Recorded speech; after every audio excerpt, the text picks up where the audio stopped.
Ksenia Pro here, and we're about to start an editorial beauty photo shoot. I'm just waiting for my models and the makeup artist to arrive. So the idea behind it's actually a collaboration between me as a photographer, a person who does nail art, and a makeup artist. And we're gonna be focusing on the close-up shots. We're gonna do some shots with the face showing and the makeup showing and the nails as well. And I also wanna try to do some shot of just the hands. So we have the mood board, I'm gonna share it with you, and we're gonna see what we come up with. So we're here in the studio, we're about to start the shoot, and this is our beautiful models, Thais and Ksenia. And Ksenia is actually a makeup artist as well, so she did makeup for the shoot. And show me the nails. They just had their nails done. Follow along and don't forget to subscribe to my channel and follow me on my Instagram at Ksenia Pro Photo. See you behind the scenes. This is so cute, the little camera. I was gonna like soft hand over here. Okay. And you're gonna give me those eyes and everything. Okay. After a few test shots and repositioning the light, I decided to add a silver reflector in the bottom just to create that extra reflection, create the catch lights, and soften the shadows.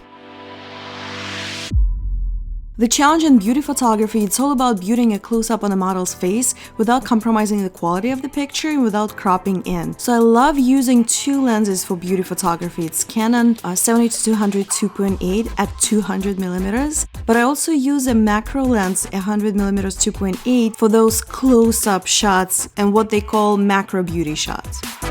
When I'm doing a beauty shoot, it's all about getting different variety, using different facial expressions, hand positions, but also camera angles.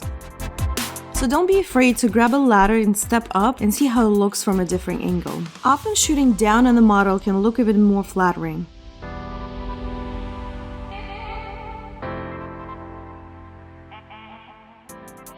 So for this beauty shoot, I used only one studio strobe and a large parabolic umbrella with a diffuser, but I also used the reflector, and because my studio is so small, the light bounces off of the walls, so that creates an extra reflection for softer look.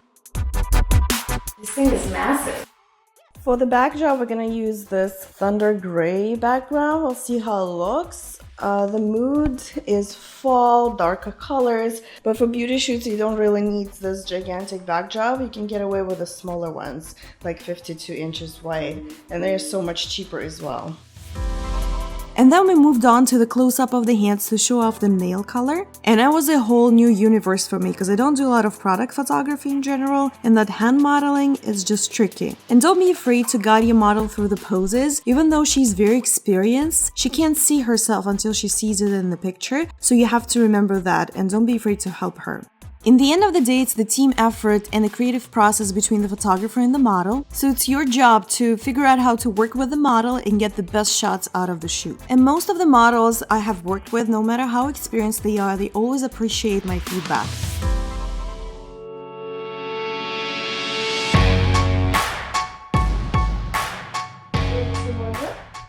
That was perfect. Let me do that though. Sexy Latina. Ready? Just hold that there. 3, 2, 1, drop.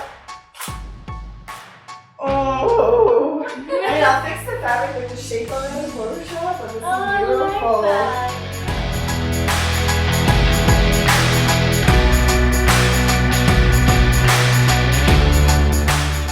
So for the next shot, we're going to use this fabric we just got from Walmart, and I add a little bit gelatin to it so it looks a little bit more stiff, so I'm able to shape it the way I want. And we're going to use it like as a big bow or some kind of structure right here around her face. So let's try how it looks.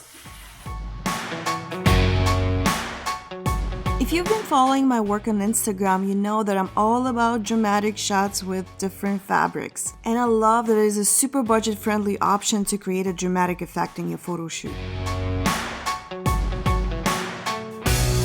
For this particular shoot, I used an inexpensive piece of satin, and the night before I created a mixture of water with gelatin. Then I soaked the fabric in the mixture and let it hang and dry overnight. This technique will let you create a more stiff fabric that then you can shape better, and it's often used for DIY projects, for example silk flowers. Then I simply tied a hair tie in the middle of that piece of fabric to create that shape that reminds of a bow. The last look that we did today was all about Halloween. Black lips, black nails, black jewelry. And the makeup artist did such a good job matching the lip color and texture to the nail design.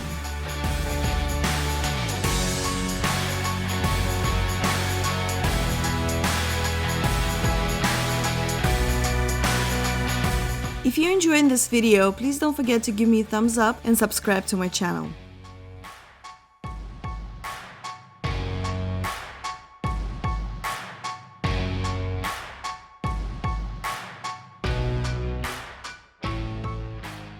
The final shots were retouched in Photoshop, and I decided to go for quite muted color palette and gothic aesthetics, so I made the model's skin look a little bit more pale and less saturated. You can easily create similar look by toning down reds and yellows.